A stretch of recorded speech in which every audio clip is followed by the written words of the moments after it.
Kamu tahu nggak, program linier pertama kali digunakan untuk menyusun strategi perang loh.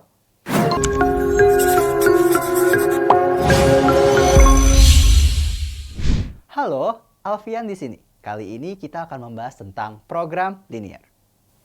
Apa sih program linier itu? Program linier adalah suatu program atau perencanaan yang dihitung secara matematika, yang bertujuan untuk memanfaatkan sumber daya berupa bahan, materi, atau waktu seefisien mungkin, agar diperoleh hasil yang optimal.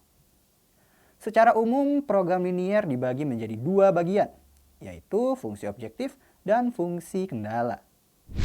Pertama, fungsi objektif. Fungsi objektif adalah fungsi yang nilainya akan dioptimalkan, bisa bernilai minimum atau maksimum. Bentuk umum fungsi objektif adalah fungsi x, y sama dengan ax ditambah by, dengan a dan b adalah konstanta. Lalu yang kedua ada yang namanya fungsi kendala. Fungsi kendala adalah batasan-batasan yang harus dipenuhi oleh variabel yang terdapat dalam fungsi objektif.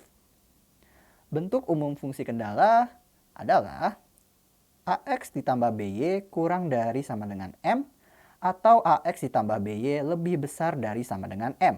Cx ditambah dy kurang dari sama dengan n, atau cx ditambah dy lebih besar dari sama dengan n. X lebih dari sama dengan 0, y lebih dari sama dengan 0. Lalu sekarang kita akan membahas tentang model matematika. Model matematika merupakan bentuk penafsiran atau penerjemahan persoalan sehari-hari dalam bentuk bahasa verbal ke dalam bentuk bahasa matematika, sehingga dapat dihitung secara matematis. Ketika mengubah bahasa verbal sebuah soal ke dalam bentuk bahasa matematika, ada beberapa ciri tanda ketidaksamaan yang digunakan, yang kalian harus perhatikan, yaitu tanda kurang dari atau sama dengan.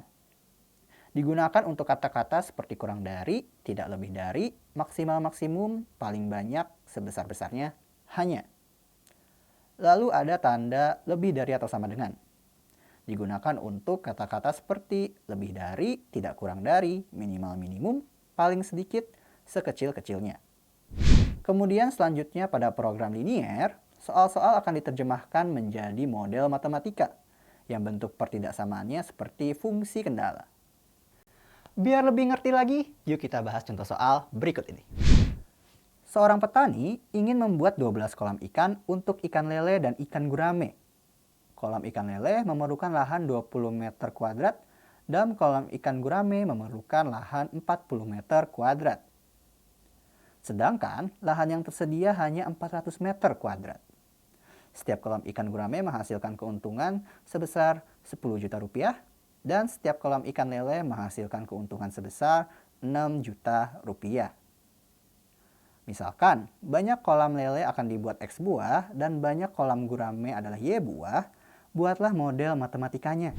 Langkah pertama, berdasarkan keterangan pada soal, informasinya kita rangkum dalam tabel seperti berikut. Langkah kedua, kita buat pertidaksamaannya. Perhatikan tanda panah. Cara membaca tabelnya ke arah kanan. Misalkan kolam lele sebanyak X dan kolam gurame sebanyak Y. Maka banyak masing-masing kolam yang dapat dibuat adalah X tambah Y. Lahan yang diperlukan adalah 20X tambah 40Y.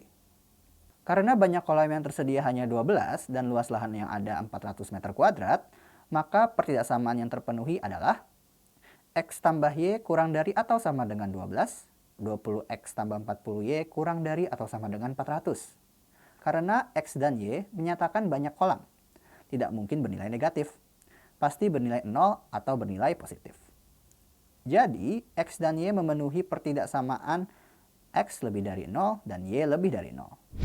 Jadi, model matematikanya adalah X tambah Y kurang dari atau sama dengan 12, 20X tambah 40Y kurang dari atau sama dengan 400, X lebih dari atau sama dengan 0, Y lebih dari atau sama dengan 0. X dan Y adalah anggota bilangan cacah. Untuk mendapatkan nilai maksimumnya, kita bisa memasukkan fungsi objektif. Fungsi objektif menunjukkan besar keuntungan bersih yang dapat dimaksimumkan jumlahnya. Jadi fungsi objektifnya adalah Z sama dengan 10 juta X tambah 6 juta Y. Gimana teman-teman? Udah paham kan soal program linear? Jadi kesimpulannya adalah saat kalian ingin mengubah bahasa verbal sebuah soal ke dalam bahasa matematika, kalian harus menentukan terlebih dahulu variabel X dan Y-nya. Nah, itu dia pembahasan pada video kali ini. Semoga bermanfaat. Dan jangan lupa saksikan terus video kita di sekolahan.com. Ilmu untuk semua.